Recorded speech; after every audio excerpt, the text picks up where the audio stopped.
retardement, bonjour.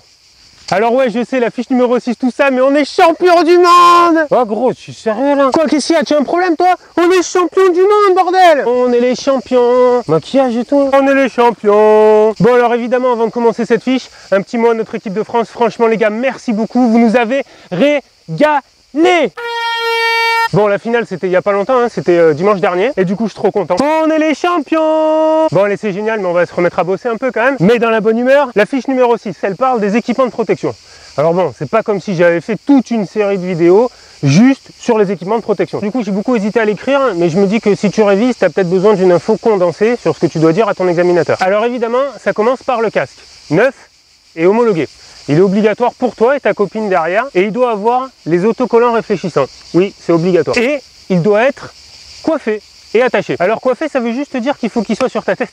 Mais ça m'a beaucoup fait rire quand je l'ai vu, donc je l'ai mis. Et big up à toi si tu arrives à le placer à ton examinateur. Je te rappelle au passage qu'un casque pas ou mal attaché, ça peut être encore plus dangereux que de pas en avoir du tout. J'explique tout ça par là, je crois.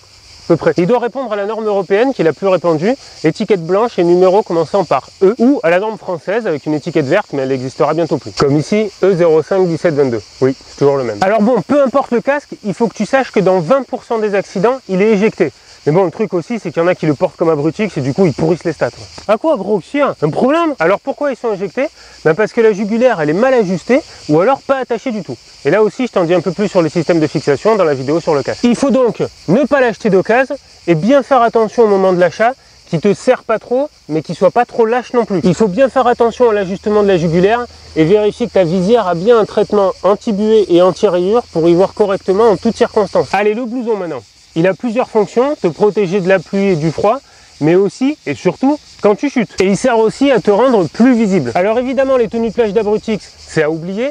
Je le dis dans ma vidéo sur les blousons, mais je le répéterai jamais assez. Si tu as trop chaud, tu prends ta voiture et tu mets la clim. Fais aussi attention aux doublures en nylon. En cas de glisse, ça fond en même temps que ta peau s'arrache. Et les deux ne font plus qu'un. Et ça à soigner... L'idéal, c'est qu'il soit en cuir ou en textile anti-abrasion et qu'il ait des protections au niveau des coudes et des épaules et une dorsale. Même si je rappelle que la dorsale, il vaut carrément mieux qu'elle soit en dur. Et le top, c'est un airbag. Les gants maintenant. Obligatoire aussi pour toi et la copine derrière. Ils doivent être en règle par rapport à la législation sur les EPI.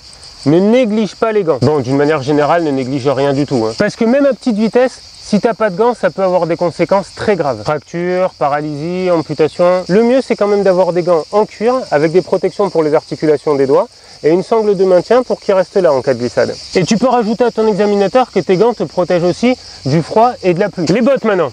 Alors les filles, les talons aiguilles, je suis désolé, c'est très beau, mais non. Les pieds, chevilles, tibias, malléoles sont hyper exposés en cas de chute. C'est souvent ce qui va toucher en premier.